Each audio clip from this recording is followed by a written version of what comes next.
셋째 날입니다. 염소 10마리의 가치가 있는 딸. 기도로 시작하기. 내 영혼아 여호와를 송축하라. 내 속에 있는 것들아 다 그의 거룩한 이름을 송축하라. 시편 103편 1절.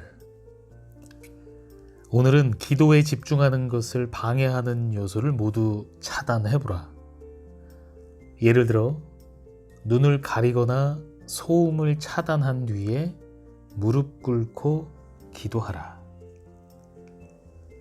주 예수님, 당신은 경이로우시며 능력이 많으시고 장엄하시며 거룩하십니다. 당신과 같은 신이 없으므로 당신을 찬양합니다. 당신은 능력과 권능으로 만물을 다스리시고 통치하십니다. 제 생명은 주님의 것입니다. 이제 저의 마음을 새롭게 하시고 회복하셔서 저를 주관하시고 변화시켜 주시기를 원합니다. 외울 말씀. 너희가 나를 택한 것이 아니요 내가 너희를 택하여 세웠나니 이는 너희로 가서 열매를 맺게 하고. 요한복음 15장 16절. 신부 대금. 레위는 숨을 길게 내쉬면서 눈을 감았다. 룻을 신부로 맞아들이는 일은 분명 쉽지 않을 것이다. 룻을 사랑하는 것은 어렵지 않다. 사실 그는 룻이 집에 발을 내딛는 순간부터 그녀를 사랑했다. 그녀는 너무나 작고 연약했다. 강한 팔로 룻을 안고 싶은 마음이 굴뚝 같았지만 그녀를 존중하고 그런 마음을 억눌러야 했다. 룻은 입양된 동생이었지만 그는 결코 그녀를 여동생으로 받아들일 수 없었다. 룻은 상냥하고 사려 깊었다. 일도 정말 열심히 했다. 그녀는 사람들을 잘 돕는 너그러운 사람이었다. 레위는 룻에 대한 모든 것을 세밀히 관찰했다. 언뜻 보면 약간 평범해 보이지만 그녀의 주름진 미간과 축 처진 어깨 이면에 깊은 아름다움이 감춰져 있다는 사실을 그는 알고 있었다. 그녀가 머리를 들 때면 짙고 커다란 아름다운 눈이 반짝였다. 룻이 자신을 사랑하도록 어떻게 설득해야 할까? 그녀는 사람들과 개인적으로 관계를 맺는 것을 원하지 않는 것 같았다. 어떻게 하면 그가 결혼에 대해 항상 꿈꾸었던 관계, 즉 솔직하고 정직하면서도 깊은 친밀감을 나누는 관계에 룻이 관심을 갖게 할 수 있을까? 아마 레위는 처음부터 시작해야 할 것이다. 유대인 신랑이 해야 할 첫 번째 행동은 신부의 아버지와 신부 대금을 협상하는 일이었다. 그 일은 분명 흥미로울 것이다. 왜냐하면 그녀의 아버지와 자신의 아버지가 바로 훌륭한 남자로 정평이 난 베냐민이었기 때문이다. 레위는 룻의 신부 대금이 아주 크다는 사실을 알고 있었다. 여느 신부의 아버지처럼 베냐민도 신부 대금을 생각해 두었을 것이다. 그리고 룻의 경우에는 특별히 더욱 신중하게 고민했을 것이다.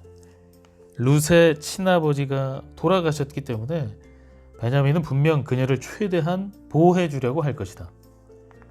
레위는 베냐민이 가족이라는 이유로 신부 대금을 낮추지 않을 것을 잘 알았다. 사실 신부 대금이 매우 비쌀 수도 있었다. 유대에서 모든 신부의 아버지는 몇 가지 이유로 신부 대금을 높게 책정하는 편이었다. 첫째, 남자가 희생을 치러야 할 만큼 높게 책정된 신부 대금은 신부에 대한 존경을 드러냈다. 높은 금액은 아내로서 그녀의 가치를 나타냈다. 신부는 신부 대금으로 자신이 매우 소중한 존재임을 알 수 있었다. 이것은 사실상 신부의 아버지가 신랑에게 이렇게 말하는 것과 같았다. 잘 듣게나 우리 딸은 염소 10마리의 가치가 있다네. 우리 딸과 결혼하려면 큰 비용을 부담해야 할 걸세. 둘째, 신부의 아버지는 밭에서 아들만큼 일할 수 없는 딸을 양육한 대가를 보상받아야 했다. 신부 아버지들은 보통 농장 일을 하지 못하는 인력 손실을 대금으로 보상받기를 원했다. 마지막으로 신랑 자신이 신부를 얻기 위해 얼마나 큰 금액을 지불했는지 잊어버리지 않도록 신부 대금을 일부러 높게 정했다. 신부 대금은 신랑이 쉽게 받아들일 수 없는 액수였다. 신랑은 신부 대금으로 값비싼 무언가를 지불해야 했다. 그리고 그가 그것을 지불하기 위해 희생하고 헌신하는 것은 그 관계에 완전히 전적으로 헌신할 것임을 의미했다. 신부 아버지도 그것을 잘 알았다. 드디어 레위는 격식을 갖추어 공식적으로 신부 대금을 협상하기 위해 용기를 내어 아버지에게 갔다. 하지만 베냐민이 제시한 금액은 레위가 감당할 수 없을 정도로 아주 컸다. 그 금액은 이스라엘의 역사에서 가장 높은 신부 대금이었기 때문이다. 그 대금을 지불하려면 자신이 가진 모든 것을 내려놓아야 했다. 이삭의 아내. 이삭의 신부감을 찾기 위해 엘리에셀이 여행을 떠난 것을 기억하는가? 신부 대금으로 치를 선물이 필요했기 때문에 엘리에셀은 여행을 떠날 때 값비싼 선물을 많이 가지고 갔다. 선택받은 신부를 데려오기 위해 아주 큰 금액을 준비해 간 것이다.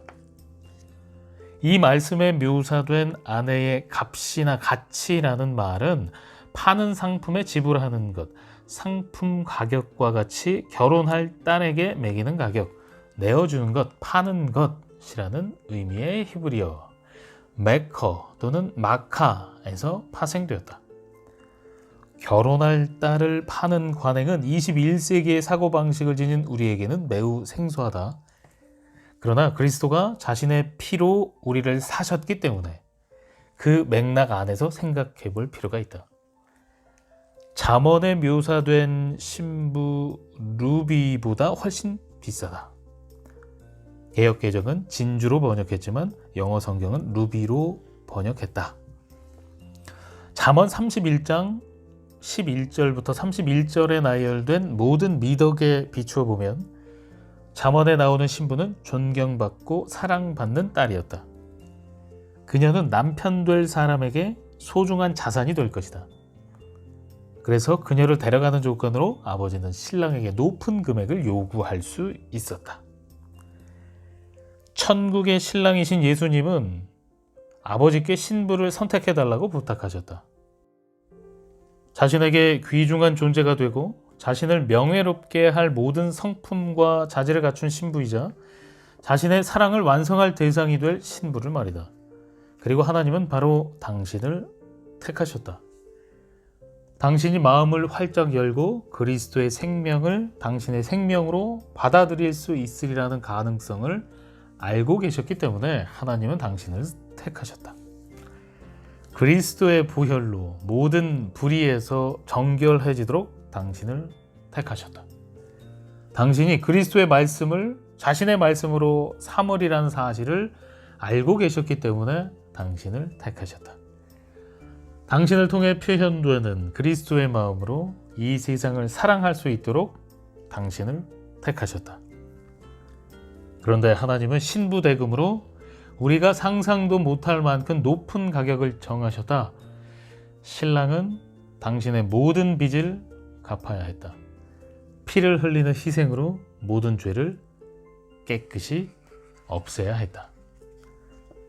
신부 대금을 지불할 방법은 오직 한 가지밖에 없었다. 그리고 예수님은 아버지가 택하신 신부를 얻는데 비용이 얼마나 드는지 잘 알고 계셨다.